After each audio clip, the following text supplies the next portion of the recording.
sagenumwoben und weithin unbekannt. Die arabische Halbinsel und ihre Menschen. Einzigartige Landschaften, traditionelle Königreiche und aufstrebende Metropolen, nur wenige Flugstunden von Europa entfernt.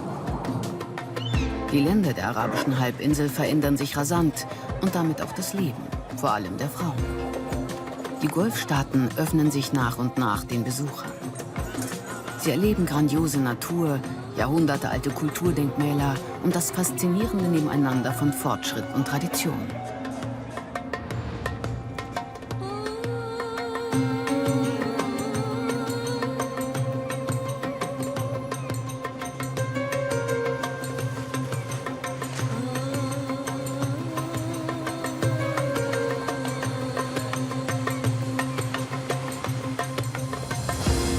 Allein 1500 Kilometer Küste am Roten Meer. Saudi-Arabien könnte ein Touristenmagnet sein. Aber religiöse Regeln und strenge Sitten halten viele davon ab, im konservativen Königreich Urlaub zu machen.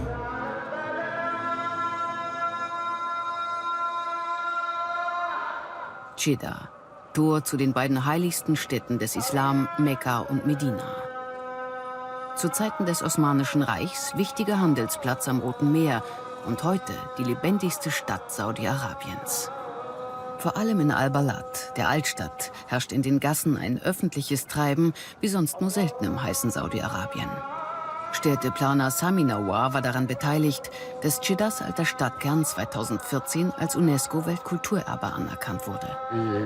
Als Kind habe ich in diesen Gassen gespielt. Ich hatte eine schöne Kindheit. Mit meinen Brüdern und Cousins war ich immer draußen. Hier oben haben wir gewohnt. Wenn die Sonne unterging, musste ich die Ziegen holen. Ich habe sie hierher gebracht und mein Vater hat sie dann gemolken. Dann habe ich die Milch nach oben getragen. Jeder in der Familie hatte eine Aufgabe. Einer hat Brot geholt, ein anderer Honig.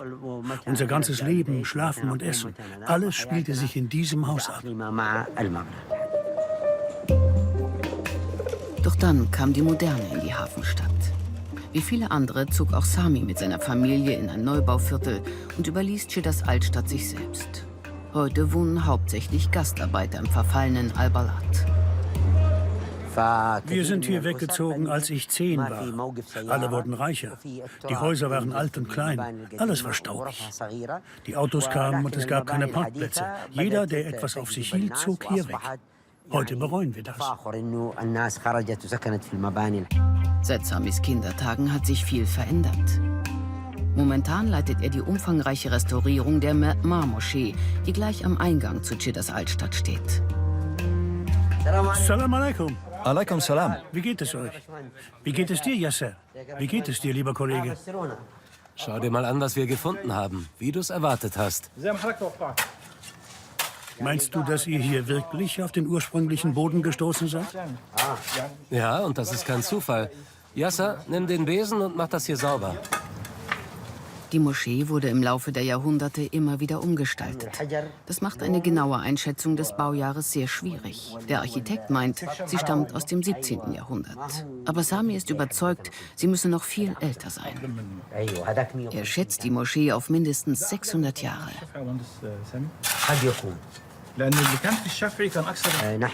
Die Me'ma-Moschee ist eine der ältesten in unserer Stadt. Sie ist auf jeden Fall mehrere hundert Jahre alt. Die Restaurierung können wir durchführen, weil der verstorbene König Abdullah Geld dafür gespendet hat. Wir sind jetzt in der oberen Etage der Moschee, aber auch im Keller wird gearbeitet.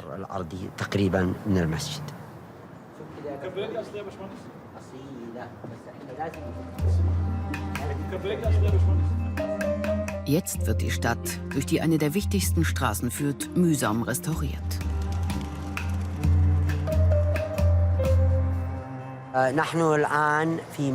Diesen Weg nahmen alle Pilger, die sich auf Hajj nach Mekka begeben haben.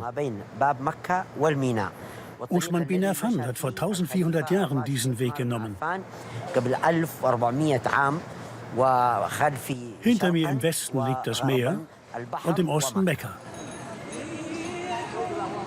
Vor dem Ölboom und der damit verbundenen Modernisierungsfreude der Araber wanderten Millionen Gläubige aus aller Welt zu Fuß von Dschidda in das etwa 70 Kilometer entfernte Mekka. Heute fahren sie mit Bussen dorthin und machen allenfalls einen Abstecher nach Al-Balat, um sich ein besonders schön gebundenes Exemplar des Korans zu kaufen. Oder um sich sonst mit allem Nötigen für den Hasch, die große Pilgerfahrt, oder die Umrah, die kleine Pilgerfahrt, zu versorgen. Da ein Mann sich während der Wallfahrt weder frisieren noch rasieren darf, steht vorher ein Friseurbesuch an. Ali plant eine Umrah, also eine kleine Pilgerfahrt, die im Gegensatz zum Hajj zu jeder Jahreszeit begangen werden kann.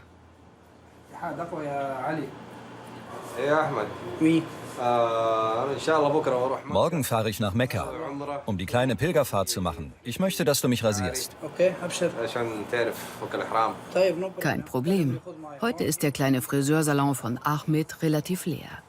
Zur Zeit des Hajj stehen die Pilger Schlange vor dem Laden. Millionen Gläubige, die sich auf ihre Wallfahrt vorbereiten wollen. Ich mache die Umrah öfter. Wir wohnen hier ja ganz nah an Mekka. Wir können immer hin, wenn wir die Kaaba oder Safa oder Marwa sehen wollen. Viele Menschen wünschen sich so sehr, einmal nach Mekka zu kommen. Wir hier in Saudi-Arabien können jederzeit hin. Ohne Probleme. Während der 5-tägige Hajj, also die große Wallfahrt nach Mekka, für jeden volljährigen Muslim einmal im Leben Pflicht ist, gilt die Umrah als freiwillige Zeit der Sühne. Ali ist zufrieden. Der erste Schritt in Richtung Mekka ist gemacht.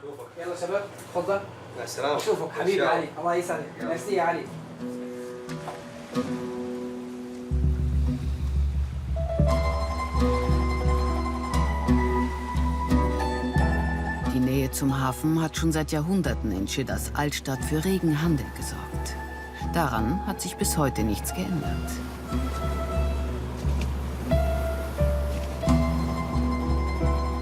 Ob Gewürze, Datteln oder Mode, Al-Balat gleicht einem großen Bazar.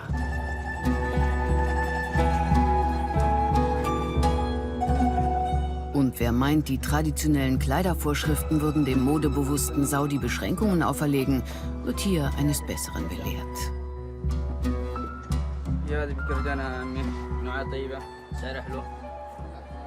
Allein das rot-weiß gewürfelte Tuch, Schmach, gibt es in zig Variationen. Aus Baumwolle, Satin oder Seide, von Valentino bis Gucci. Der Kopfschmuck kann gut und gerne bis umgerechnet 250 € kosten. Aus dem einstigen Schutz vor Hitze und Sand ist ein angesagtes Accessoire geworden. Der saudische Mann hat, man wundert sich, modisch die Qual der Wahl. Der Thawb, das bodenlange Hemd, wird bevorzugt in Weiß getragen. Zu bestimmten Anlässen weicht der stilbewusste Mann allerdings gerne mal auf andere Farben aus. Auch die Form erlaubt Variationen. Ob Stehkragen oder Hemdkragen, mit oder ohne Manschetten, offener oder verdeckter Knopfleiste, Gewand ist nicht gleich Gewand.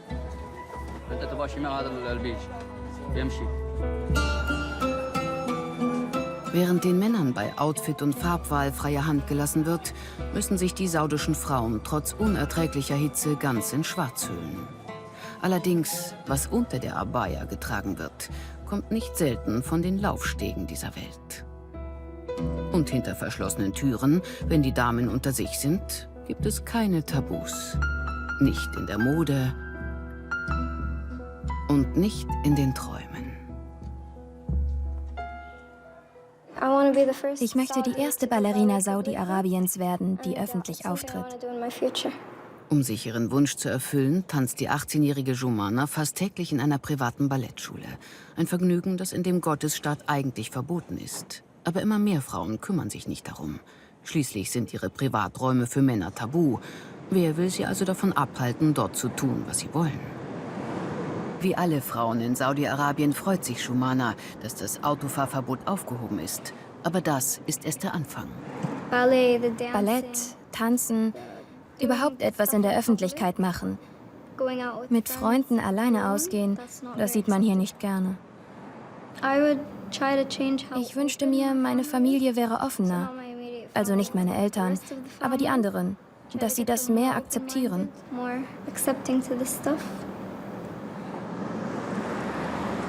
Um zu tanzen fährt Shumana jeden Tag über eine Stunde quer durch die halbe Stadt. Heute ist ein besonderer Tag. Die 18-Jährige möchte sich auf ihre Prüfung zur Ballettlehrerin vorbereiten. Wenn sie besteht, darf sie in Zukunft die 3- bis 5-Jährigen unterrichten. Ein weiterer Schritt in Richtung Unabhängigkeit.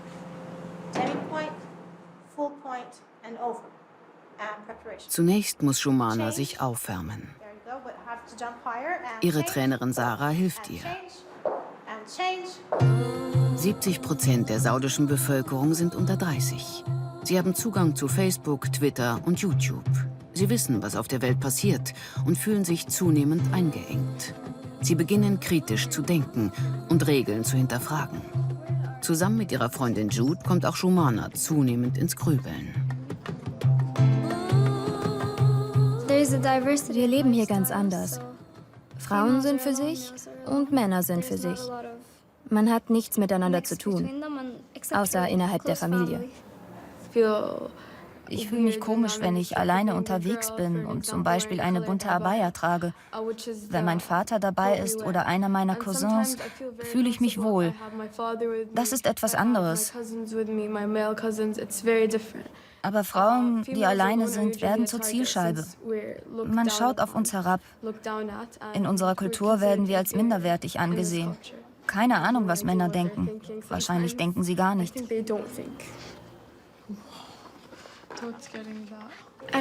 Ich will nicht heiraten. Nein, keine Heirat, bloß nicht. Manch junge Frauen finden trotzdem ihren Weg durch das Dickicht der Verbote, gerade in Jeddah. Die Millionenmetropole mit über 3 Millionen Einwohnern gilt als die liberalste Stadt des Königreichs. Anders als die Hauptstadt Riad im Osten des Landes. Huda Talbani ist nicht verheiratet und muss für sich selber sorgen. Wie viele saudische Frauen hat auch sie eine Weile im Ausland gelebt. Dort kam sie auf die Idee, sich in ihrem Heimatland selbstständig zu machen, mit einem mobilen Hunde- und Katzensalon. Wir haben als Frauen natürlich erstmal etwas gezögert. Wir hatten Angst, wie man uns ansehen würde und ob wir wirklich willkommen wären.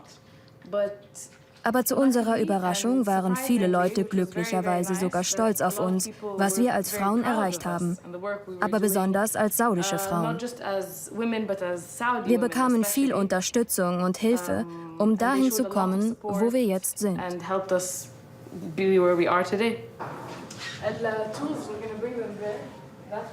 Vor einem Jahr gründete Huda ihren mobilen Tiersalon. Jetzt hat sie schon 4 Angestellte. Alles Männer.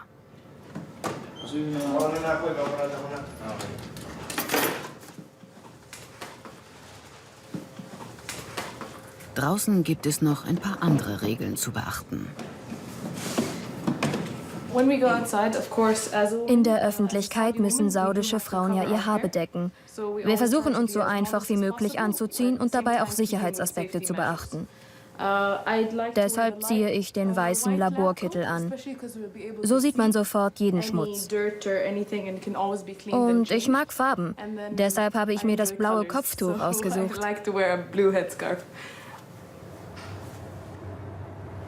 Hallo, guten Tag. Tatzen und Pfoten?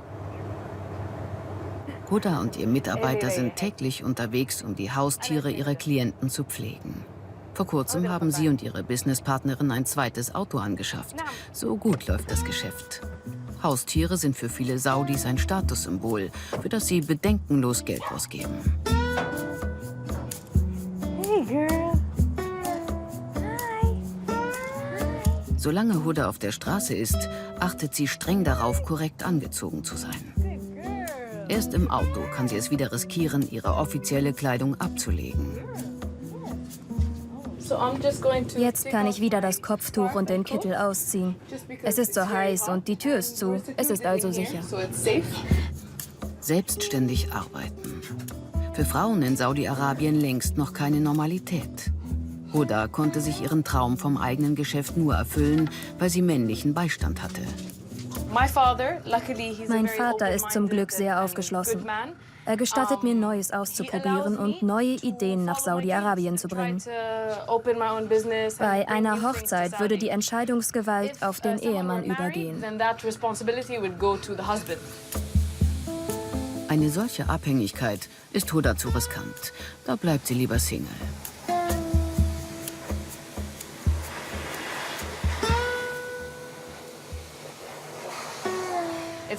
Es ist schwierig, als verheiratete Frau ein eigenes Unternehmen zu führen. Ich war, naja, nie eine Rebellin, aber ich will einfach selbst entscheiden.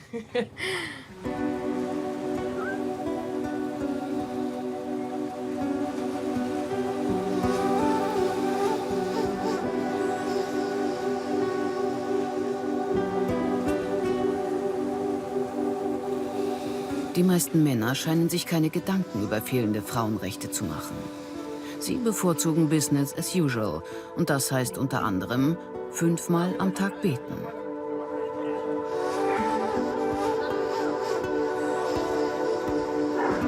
In dieser Zeit werden alle Geschäfte geschlossen, die Arbeit wird niedergelegt, nichts geht mehr. Wer sich zufällig gerade in einem Laden befindet, muss sich einschließen lassen.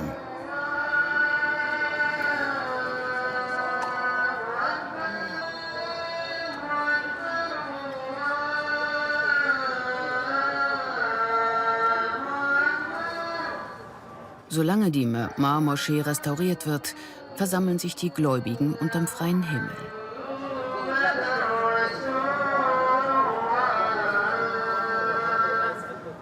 Auch Sami nimmt regelmäßig an den Gebeten teil. Die strengen Regeln des wahhabitischen Islam räumen den saudischen Männern viele Privilegien ein. Als Vormund bestimmen Männer über das Leben ihrer Frauen, ihrer Töchter oder sogar ihrer Mutter. Sie entscheiden, ob eine Frau eine Wohnung anmieten, ein Konto eröffnen oder ins Ausland reisen darf. Bis zu 4 Frauen darf ein Saudi heiraten. Männer halten das Gewalt- und Entscheidungsmonopol in der Gesellschaft.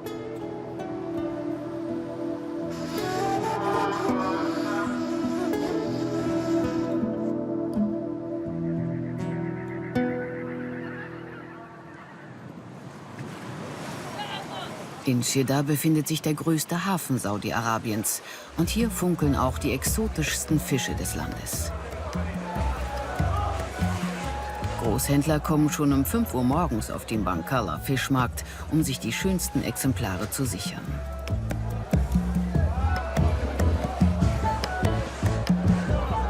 Es wird geprüft, gehandelt und gerne auch versteigert. Das Feilschen gleicht einem fein ausbalancierten Kabinettstückchen. Erste Regel: die Ware hat keinen festen Preis. Der Erlös richtet sich danach, was der Käufer bereit ist zu zahlen und was der Händler mindestens erwartet. Niemals wird ein Käufer den zuerst vorgeschlagenen Preis akzeptieren. Allerdings darf sein Gegenvorschlag auch nicht zu niedrig sein, sonst fühlt sich der Verkäufer beleidigt. Jeder versucht, seine Ware an den Mann zu bringen. Der Shrimp spielt. Und jetzt guckt mal. Guck mal, guck mal, guck mal.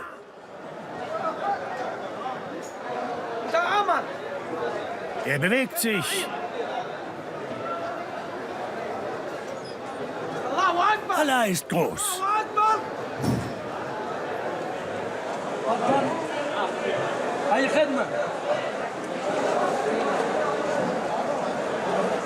Auf dem Fischmarkt zeigt Jeddah sein multikulturelles Gesicht. Wie viele andere Ölstaaten deckt auch Saudi-Arabien seinen Bedarf an Arbeitskräften mit ausländischem Personal. Der Service ist gut. Der gekaufte Fisch wird gleich vor Ort geschuppt, ausgenommen und küchenfertig übergeben. Dieses Geschäft erledigen ausschließlich Männer. Die Frauen warten draußen.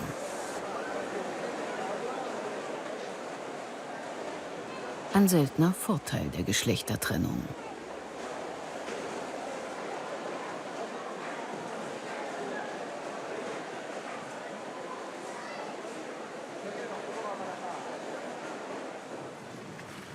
Obwohl Jeddah am Roten Meer liegt, gibt es hier keine frei zugänglichen Strände. Der Küstenstreifen ist in einzelne Privatressorts aufgeteilt, wo sich Ausländerinnen hinter hohen Mauern in aller Freizügigkeit sonnen.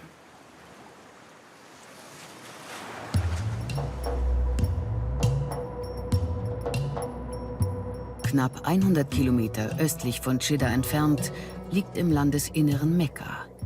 Der Hasch darf nur an bestimmten Tagen im Jahr durchgeführt werden.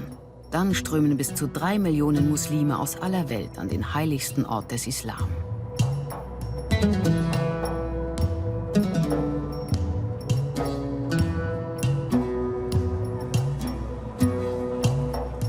Ali ist in Mekka angekommen, wo er die Umrah, die kleine Pilgerfahrt, absolvieren will. Männliche Pilger hüllen sich während der Wallfahrt in 2 ungesäumte weiße Tücher. Der Kopf darf nicht bedeckt sein. Die Schuhe müssen offen und ohne Socken getragen werden. Ali macht die Umrah jedes Jahr.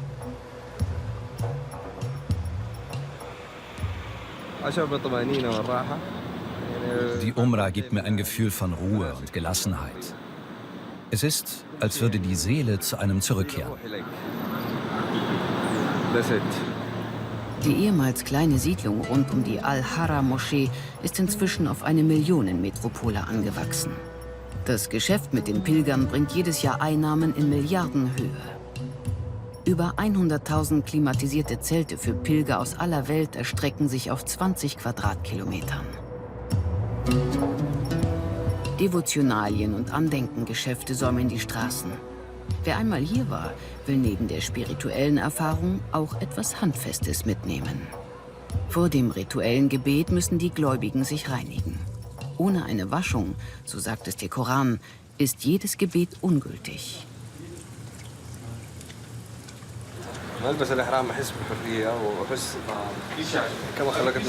Alles, was wir hier tun, steht in der Sunna. Wir begehen die Wallfahrt in dem Zustand, in dem unsere Mütter uns geboren haben.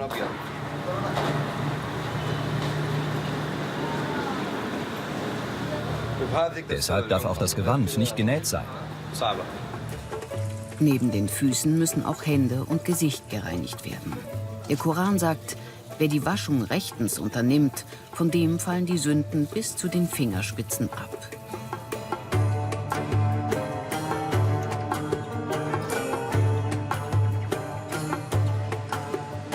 Wochenende in Dschidda.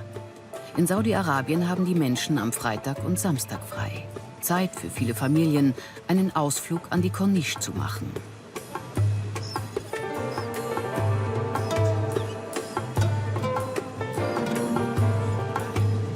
Da Vergnügungen wie Kino, Theater, Konzerte und Festivals verboten sind, ist die Auswahl in Sachen Freizeitgestaltung nicht groß.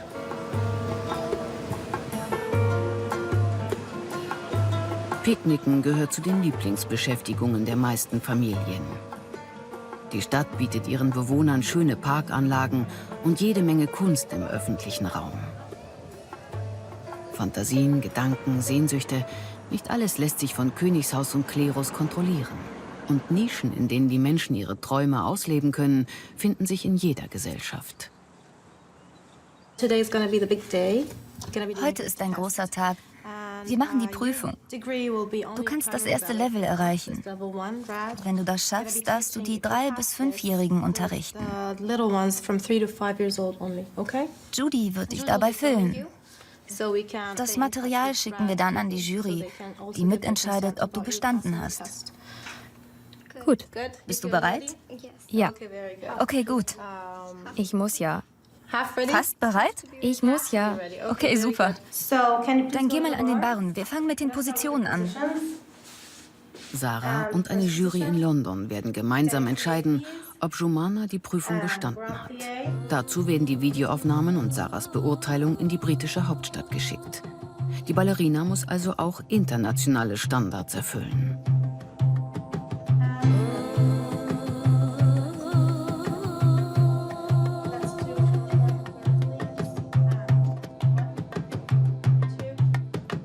Jumana hat als Kind 7 Jahre mit ihren Eltern in den USA gelebt. Dort hat sie ihre Leidenschaft für den Tanz entdeckt.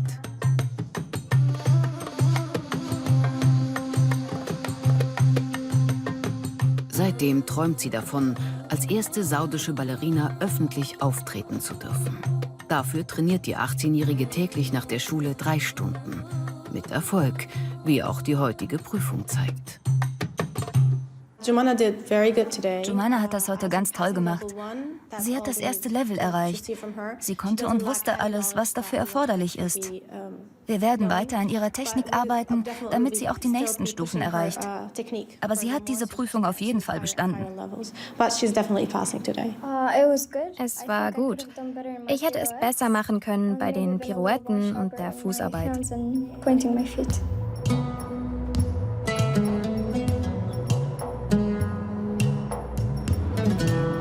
In Mekka ist Ali bereit für die Umrah, die kleine Pilgerfahrt. Er befindet sich jetzt in einem geweihten Zustand.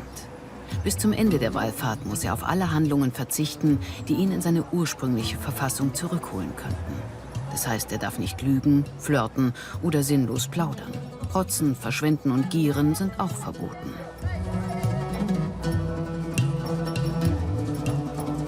In dem großen Innenhof der Al-Haram-Moschee ist Filmen eigentlich verboten, aber mit dem Handy möglich.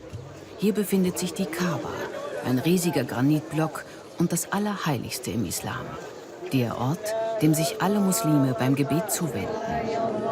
Die meisten Pilger fallen spätestens jetzt in einen meditativen Zustand. Auch Ali ist ganz beseelt.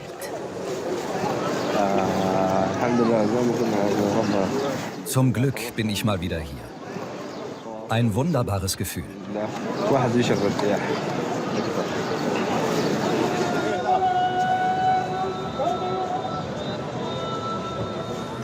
Die allererste Kaaba wurde der Legende nach von Adam, dem ersten Menschen, als Gotteshaus auf Erden erbaut. Laut Koran wurde die heutige Kaaba von Abraham und seinem Sohn Ismail errichtet. Sie beherbergt auch den mysteriösen schwarzen Stein, dem viele Moslems Heilkraft zusprechen. Die Kaaba 7-mal gegen den Uhrzeigersinn zu umrunden und zu berühren, ist aber nur der erste Teil der kleinen Wallfahrt. Danach wird die Strecke zwischen den Bergen Safa und Marwa symbolisch 7-mal abgelaufen. Beides wichtige Orte im Islam. Mit diesem Lauf endet die Umrah.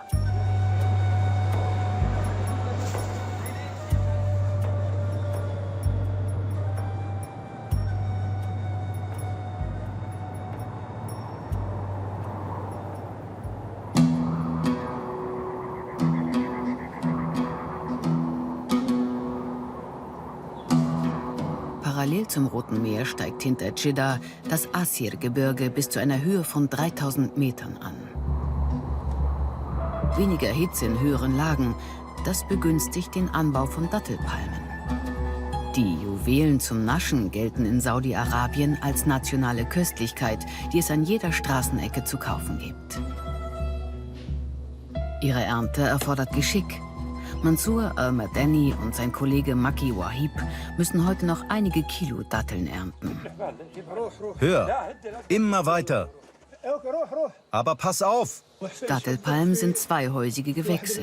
Das bedeutet, ihre Blüten sind entweder männlich oder weiblich. Nur weibliche Palmen tragen Früchte. Die Pflanzen werden bis zu 30 Meter hoch. Mehr als 1 Million Tonnen Datteln werden in Saudi-Arabien jedes Jahr von den Palmen gepflückt. Dabei kommt es auf die richtige Technik an. Wenn ich hochklettere, muss ich meine Arme von unten nach oben bewegen. Und wenn ich runterklettere, funktioniert das andersherum. Nur so klappt es gut, an der Palme hochzuklettern und auch wieder sicher nach unten zu gelangen. Und meine Fußsohlen stützen mich dabei. Meine Hornhaut ist sehr widerstandsfähig.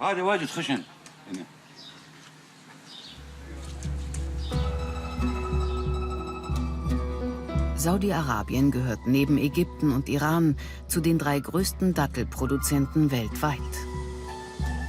Eine Palme kann bis zu 100 Kilogramm Früchte liefern, trägt aber nur alle 2 Jahre. Es gibt über 300 verschiedene Sorten.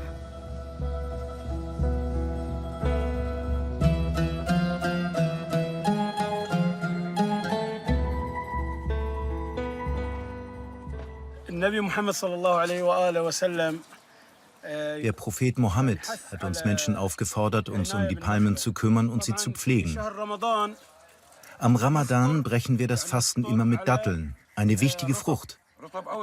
Wir wissen nicht warum, aber der Legende nach müssen wir eine ungerade Zahl an Datteln essen. Es ist keine Legende, dass die Dattel sich positiv auf die Gesundheit der Menschen auswirkt. Im Westen des Landes erstreckt sich das Assir-Gebirge bis zum Roten Meer. Anders als in der Wüste, wo hauptsächlich Kamele leben, turnen auf steinigen Felsen Paviane.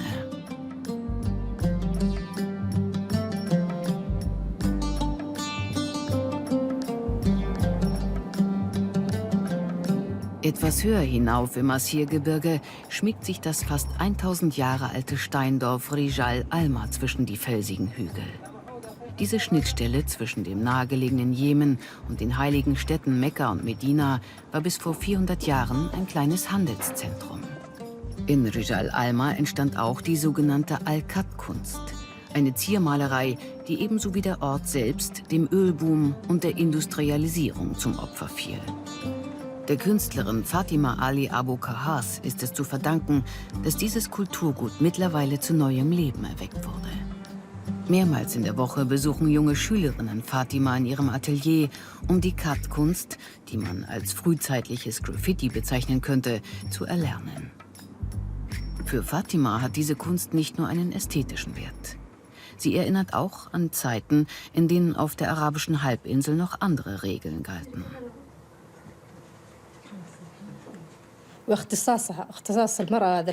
Es ist eine Kunst speziell für Frauen.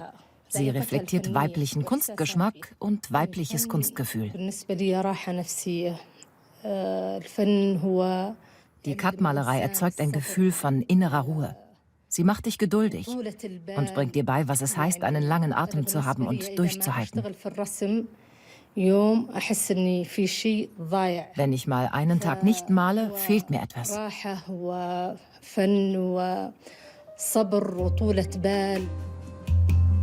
Fatima musste kämpfen, um die Khat-Kunst wieder einer breiteren Öffentlichkeit zugänglich zu machen. Und ihr Kampf hatte Erfolg. Inzwischen betreibt sie mit ihrem Mann ein kleines Museum. Und die Zahl der Schülerinnen, die in ihr Atelier kommen, um malerisch zurück zu ihren Wurzeln zu finden, wächst.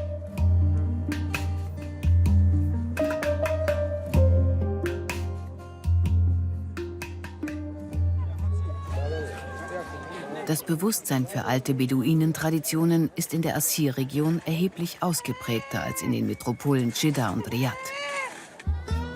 Hier leben viele Menschen immer noch von Landwirtschaft und Handel. Auf dem Wochenmarkt in Apa, der Provinzhauptstadt, treffen sich Bauern und Handwerker aus der gesamten Region.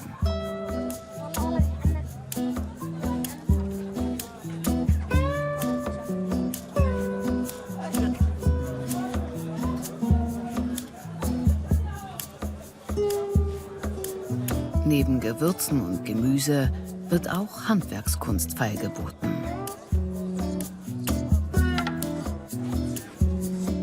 Und dann gibt es auf dem Wochenmarkt doch tatsächlich einen Ort, an dem Frauen ihre Waren verkaufen dürfen.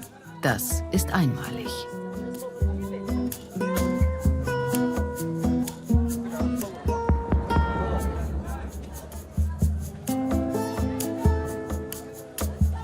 Die meisten flechten Blumenkränze, ein Kopfschmuck, der typisch für diese Region ist und vor allem von Männern getragen wird.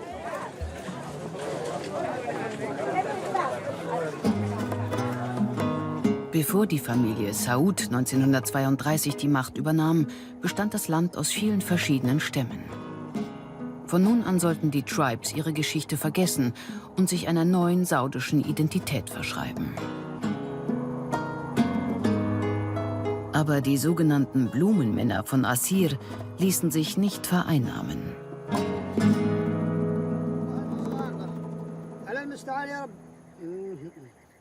Der über 1000 Jahre alte Stamm, der vom nahegelegenen Jemen beeinflusst ist, pflegt noch heute seine kulturelle Unabhängigkeit und zeigt das durch die Blume.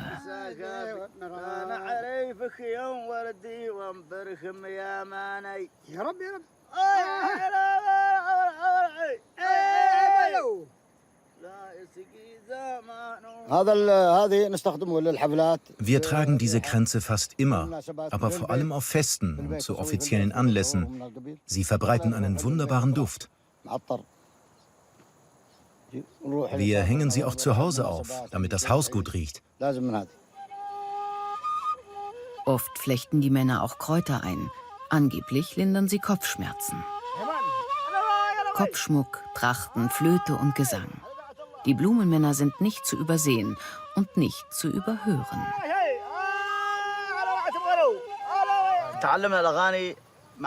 Die Lieder sind von unseren Vorfahren überliefert.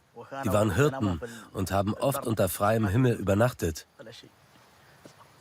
Wenn sie unterwegs waren, haben sie Tag und Nacht gesungen. Sie waren viel allein. Und die Lieder sollten sie an ihre Geliebten erinnern. Sie handeln von Sehnsucht nach der Liebsten. Aber manchmal haben die Hirten auch für ihre Tiere gesungen.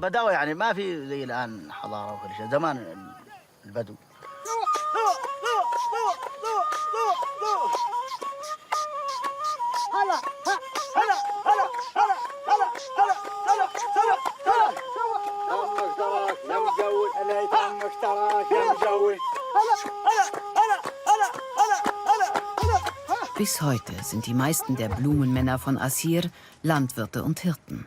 Sie wohnen in einfachen Unterkünften, gemeinsam mit ihren Tieren und ziehen mit ihren Herden durch die Berge. Die Lebenswelt der Blumenmänner wirkt aus der Zeit gefallen. Aber sie sind zuversichtlich, dass auch ihre Kinder und Enkel der Tradition treu bleiben.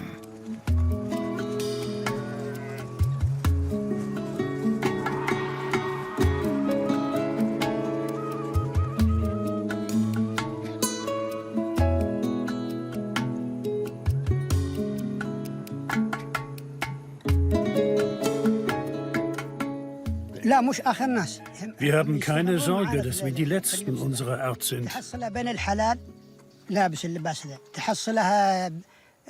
Es wird hier immer Hirten geben. Und sie werden weiter unsere Kleidung tragen.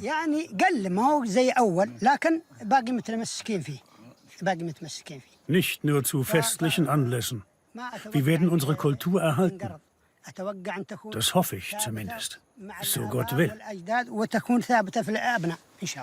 Aber in Zeiten des Internets, das auch in den Bergen von Assir hervorragend funktioniert, könnte es schwer werden, die nachfolgenden Generationen von den Vorzügen eines ursprünglichen Lebensstils zu überzeugen, so unbeschwert er auch anmutet.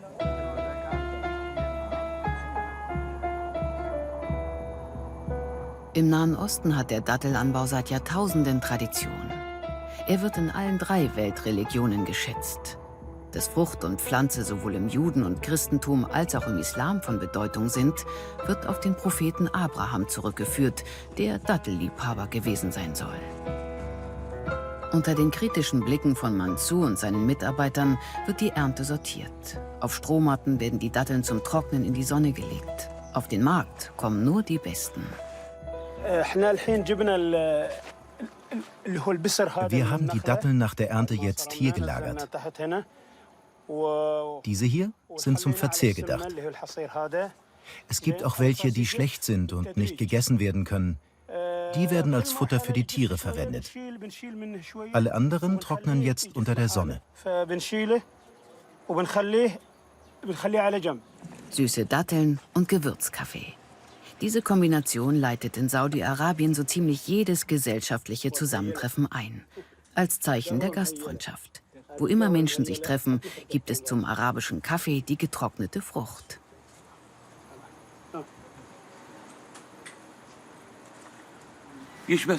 Zuckersüß, aber besser als Zucker. Datteln sind viel gesünder als Zucker. Sie haben viele Proteine. Datteln sind total gesund.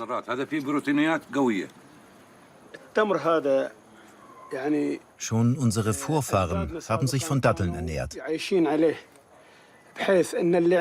Wir haben ein Sprichwort. Der Mensch braucht nur 2 Sachen zu besitzen. Mehr braucht er nicht.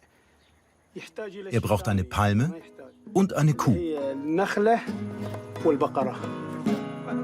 Wohl ein Sprichwort aus jener Zeit, als die Dattel noch das Brot aus der Wüste genannt wurden und so manchem die Durststrecke versüßt haben.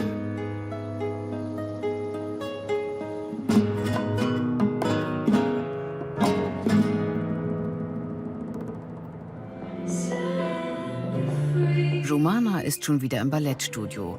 Sie probt ihre erste Kür als Prima Ballerina. Ob sie den Tanz jemals vor einem großen Publikum aufführen darf, weiß der Himmel.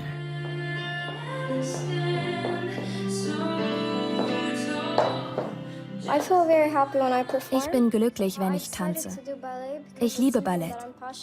Es hilft einem dabei, seine Gefühle auf verschiedene Arten auszudrücken. Immerhin, ein Traum hat sich für Jumana schon jetzt erfüllt. Sie darf ab heute die 3- bis 5-Jährigen unterrichten. Das schwarze Tütü ist keine Pflicht in der kleinen Ballettschule. Die Mädchen wählen selbst, welche Farbe sie tragen wollen.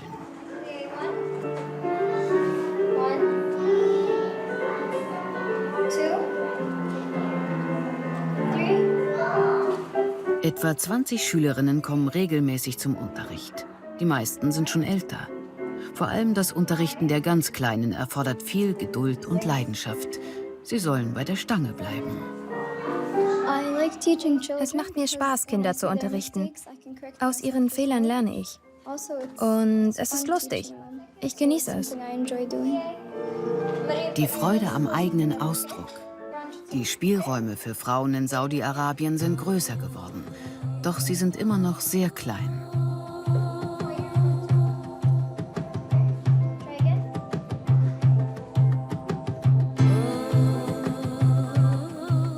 Wenn ich hier bleibe, sieht meine Zukunft anders aus, als wenn ich das Land verlasse.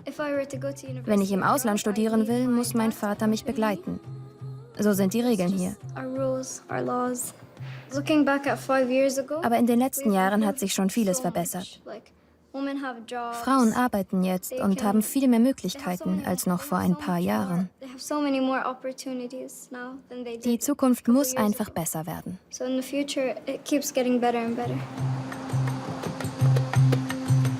So wie Jumana denken viele junge Menschen. Saudi-Arabien ist im Wandel. Auch wenn sich das unbekannte Königreich erst in kleinen Schritten